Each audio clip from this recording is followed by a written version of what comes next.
Assalamualaikum warahmatullahi wabarakatuh.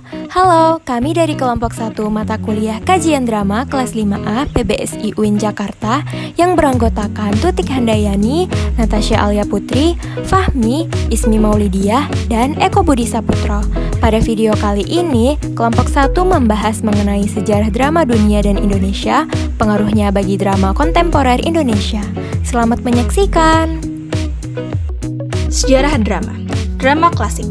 Drama klasik adalah drama pada zaman Yunani dan Romawi. Pada masa kejayaan kebudayaan Yunani maupun Romawi, banyak sekali karya drama yang bersifat abadi terkenal sampai kini. Teater Yunani klasik, tempat pertunjukan teater Yunani pertama yang permanen dibangun sekitar 2300 tahun yang lalu. Teater ini dibangun tanpa atap dalam bentuk setengah lingkaran dengan tempat duduk penonton melengkung dan berundak-undak yang disebut amphitheater. Ribuan orang mengunjungi amphitheater untuk menonton teater-teater dan hadiah diberikan bagi teater terbaik. Naskah lakon teater Yunani merupakan naskah lakon teater pertama yang menciptakan dialog di antara para karakternya. Teater Romawi klasik setelah tahun 200 sebelum Masehi, kegiatan kesenian beralih dari Yunani ke Roma. Begitu juga teater. Namun mutu teater Romawi tak lebih baik daripada teater Yunani. Teater Romawi menjadi penting karena pengaruhnya kelak pada zaman Renaissance. Teater pertama kali dipertunjukkan di kota Roma pada tahun 240 sebelum Masehi. Pertunjukan ini dikenakan oleh Livius Androsinus yang merupakan seniman Yunani. Teater Romawi merupakan hasil adaptasi bentuk teater Yunani. Hampir di setiap unsur panggungnya terdapat unsur pemanggungan teater Yunani. Namun demikian, teater Romawi pun memiliki kebaruan-kebaruan dalam penggarapan dan penikmatan yang asli dimiliki oleh masyarakat.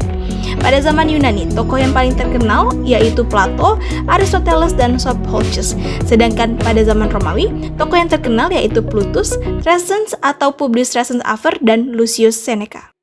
Drama abad pertengahan. Pada zaman abad pertengahan ini, pengaruh gereja Katolik atas drama sangat besar. Sedangkan di dalam pementasan dramanya, ada nyanyian-nyanyian yang dilakukan oleh para rabib serta diselingi dengan koor.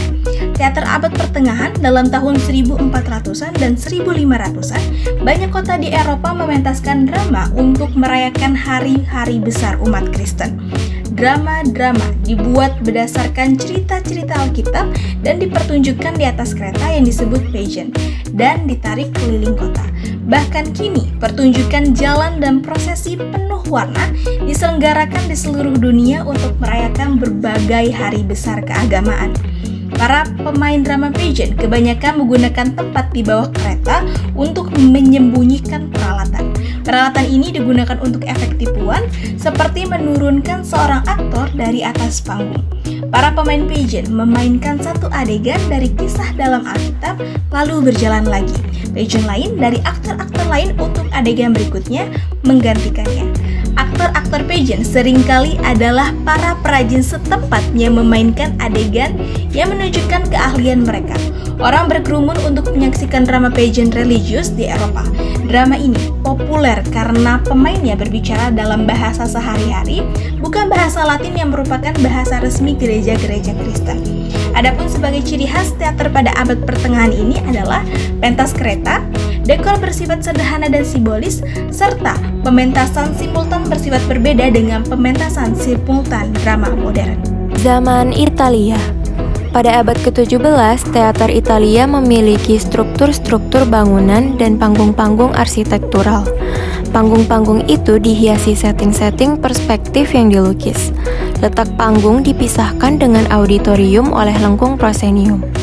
Di Inggris dan Spanyol, tidak terdapat pemain wanita dalam pementasan teater mereka. Tradisi tersebut berlangsung sampai kira-kira 1587. Pusat-pusat aktivitas teater di Italia adalah istana-istana dan akademi. Di gedung-gedung teater milik para bangsawan inilah dipentaskan naskah-naskah yang meniru drama-drama klasik. Para aktor kebanyakan pegawai-pegawai istana dan pertunjukan diselenggarakan dalam pesta-pesta istana. Ada 3 jenis drama yang dikembangkan, yaitu tragedi, komedi, dan pastoral atau drama yang membawakan kisah-kisah percintaan antara dewa-dewa dengan para gembala di daerah pedesaan. Namun nilai seni ketiganya masih rendah. Drama dilangsungkan dengan mengikuti struktur yang ada. Meskipun drama gerakan mereka memiliki arti penting karena Eropa menjadi mengenal drama yang jelas struktur dan bentuknya.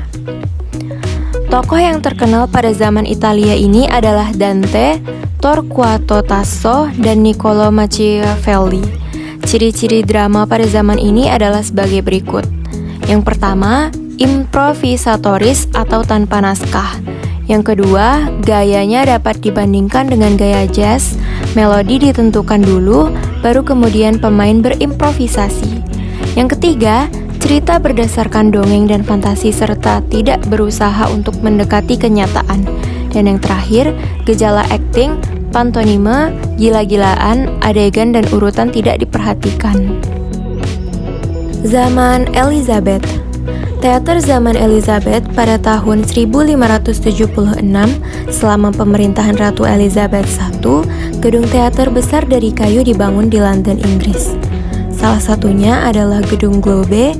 Gedung teater ini bisa menampung sekitar 3.000 penonton. Globe mementaskan drama-drama karya William Shakespeare, penulis drama terkenal dari Inggris yang hidup dari tahun 1564 sampai tahun 1616. Ia biasanya menulis dalam bentuk puisi atau sajak. Beberapa ceritanya berisi monolog panjang yang disebut soliloquy dan menceritakan gagasan-gagasan mereka kepada penonton. Ia menulis 37 drama dengan berbagai tema, mulai dari pembunuhan dan perang sampai cinta dan kecemburuan. Tokoh yang paling terkenal pada zaman ini adalah Shakespeare. Sedangkan untuk melihat tentang ciri-ciri naskah zaman Elizabeth adalah sebagai berikut. A. Naskah puitis. B. Dialognya panjang-panjang. C. Penyusunan naskah lebih bebas, tidak mengikuti hukum yang sudah ada. D. Laku bersifat simultan, berganda, dan rangkap. E. Campuran antara drama dengan humor. Zaman Perancis. Pada zaman Perancis, drama-drama agama hanya berkembang di Spanyol Utara dan Barat. Hal ini disebabkan oleh sebagian besar Spanyol yang dikuasai oleh Islam. Pada tahun 1400, kekuasaan Arab dapat diusir dari Spanyol, maka drama menjadi salah satu media untuk menghistorikan kembali bekas jajahan Arab. Pada abad ke-17, teater di Prancis menjadi penerus teater abad pertengahan, yaitu teater yang mementingkan pertunjukan dramatik yang bersifat seremonial dan ritual kemasyarakatan. Zaman Jerman. Teater awal abad ke-19, drama romantik berkembang antara tahun 1800 hingga tahun 1850 karena memudarnya gagasan neoklasik dan terjadinya peristiwa Revolusi Prancis. Revolusi Prancis sendiri berhasil mengubah struktur dan pola kehidupan rakyat Prancis dan menghadirkan gerakan baru dalam dunia teater yang mendorong terciptanya formula penulisan tema dan penokohan dalam naskah lakon. Pada awal abad ke-19, sebuah gerakan teater besar yang dikenal dengan romantik mulai berlangsung di Jerman. Zaman modern. Teater abad ke-19 dan realisme. Telah banyak terjadinya perubahan pada perkembangan drama, terutama di Eropa, yang disebabkan oleh revolusi industri. Sedangkan Amerika Serikat masih mengandalkan gaya teater dengan lakon Eropa. Untuk teater abad ke-20, teater telah berubah selama berabad-abad. Gedung-gedung pertunjukan pun telah memiliki efek-efek khusus dengan teknologi terkini. Orang-orang datang ke pertunjukan teater tidak lagi hanya untuk melihat drama, akan tetapi juga dapat menikmati musik dan hal-hal baru lainnya. Tokoh yang terkenal pada zaman ini adalah Ibsen dari Norwegia, Bernard Shaw dari Inggris, Strindberg dari Swedia, dan beberapa tokoh lainnya dari Irlandia, Prancis, Jerman, Italia, dan lain-lainnya.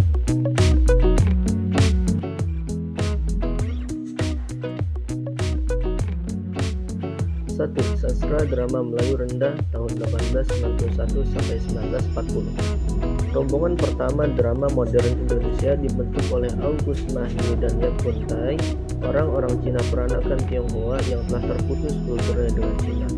Mereka membentuk rombongan drama yang bernama Komedi Istanbul yang berdiri pada tahun 1891 di Surabaya. Sampai tahun 1901, Komedi Istanbul ini belum melahirkan sastra drama. Pementasan masih berdasarkan cerita yang dituturkan oleh sutradara dan setiap pemain harus menciptakan dialognya sendiri.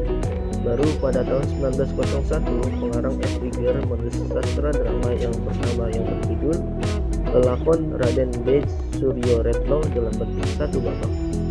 Sastra drama asli yang benar modern dalam bentuknya adalah karya pengarang roman Melayu rendah yang terkenal dari zaman sebelum perang, yakni Kwe Tek Hwai yang berjudul Allah yang Palsu yang terbit pada tahun 1919. Buku drama ini dicetak 2000 eksemplar.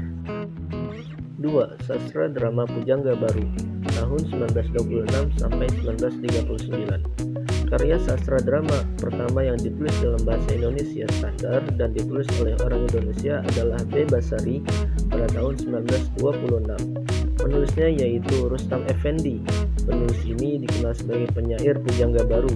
Berbeda dengan sastra drama orang-orang Tionghoa yang kebanyakan dialognya ditulis dalam bentuk prosa, maka B. Basari ditulis dalam bentuk sajak. Setelah Rustam Effendi, terdapat beberapa naskah drama yang ditulis pada masa ini, yakni Muhammad Yamin menulis Ken Arok dan Ken Dedes tahun 1934, Kalau Dewi Tara Sudah Berkata. Sanusi Pane menulis Erlangga pada tahun 1928, Enzami Garuda Flood atau Garuda Terbang Sendirian tahun 1932, yang keduanya ditulis dalam bahasa Belanda. Kertajaya pada tahun 1932, Sandia Kalaning Majapahit pada tahun 1933, dan Manusia Baru tahun 1940. Armin Pane menulis Lukisan Masa tahun 1937, Setahun di Bedah Hulu 1938, dan Nyai Lenggang Kencana tahun 1939. Haji Rabas menulis Bangsa Cara dan Raga Padi. 3. Sastra drama zaman Jepang tahun 1941 sampai 1945. Dalam zaman pendudukan Jepang, mula-mula berkembang rombongan sandiwara profesional. Penjajahan Jepang yang anti budaya barat mengakibatkan lenyapnya semua bentuk hiburan yang berbau Belanda. Tetapi menjelang pendudukan Jepang, muncullah rombongan sandiwara amatir atau sandiwara penggemar maya di bawah Umar Ismail dan Dejaja Kusuma. Beberapa penulis drama yang penting pada masa ini yakni El Hakim atau Dr. Abu Hanifah yang telah menulis drama sejak tahun 1943 yang berjudul Taufan di Atas Asia, Intelek Istimewa, Dewi Reni, Insan Kamil, Rogaya, dan Bambang Laut.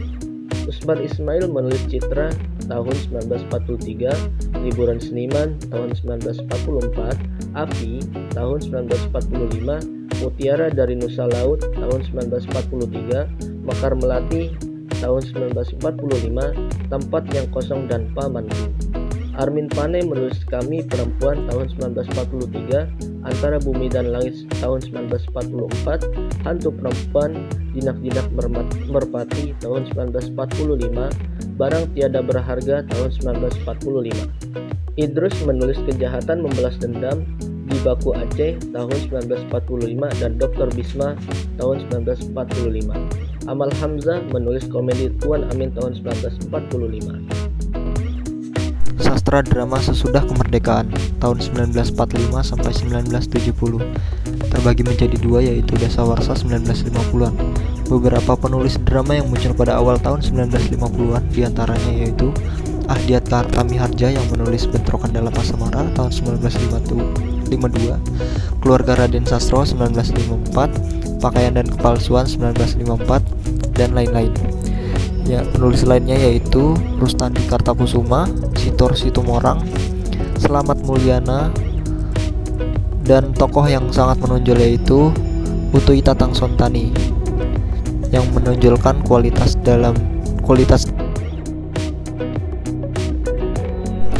Yang kedua yaitu dasawarsa 1960-an. Pada tahun 1960-an, beberapa penulis drama yang muncul pada permulaan tahun 1950-an mulai banyak yang mengundurkan diri, tidak menulis drama lagi kecuali Utui Tatang Sontani. Sebaliknya, beberapa penulis yang memulai karirnya pada akhir dekade ini, misalnya Motingo Bushia, ia menulis Sejuta Matahari 1960, Barabah 1961, Langit ke-8 1962, Malam Pengantin di Bukit Kera 1963, dan terakhir Nyonya dan Nyonya 1963. 3 kota di Jawa yang terkenal oleh kegiatan dramanya pada dasawarsa ini adalah Jakarta, Adni dengan Asrul Sani dan Steve Lim, Bandung, STB dengan Jim Lim dan Suyatna Anirun, Yogyakarta, Asdrafi, Teater Muslim, Teater Kristen Studi Grup Drama Yogya dengan Harimawan, Arifin Cenur, Muhammad Diponegoro, Jaso Winarto, W.S. Rendra, dan lain-lain. Sastra drama Mutakhir. Perkembangan teater Mutakhir maupun sastra dramanya tidak dapat dipisahkan dari berdirinya Dewan Kesenian Jakarta, lengkap dengan Taman Ismail Marzukinya. Dewan itu didahului oleh pembentukan Akademi Jakarta pada tahun 1968. Sebuah pusat kesenian telah berdiri dengan sponsor utama pemerintah DKI Jaya. Tokoh yang sangat menonjol dan menunjukkan ciri sastra drama Mutakhir ialah Putu Wijaya. Jauh sebelum dasawarsa 70-an, penulis dan sutradara ini sudah menulis beberapa naskah yang konvensional. Putu pernah bergabung dengan bengkel teaternya Rendra tahun 1967, teater kecilnya Arifin Cenur, dan teater populernya Teguh Karya. Akhirnya ia mendirikan teater mandiri. Drama-dramanya yang terbilang konvensional dalam Cahaya Bulan 1964, Invalid 1964, Bila Malam Bertambah Malam 1965, Matahari yang Terakhir 1965, dan lain-lain.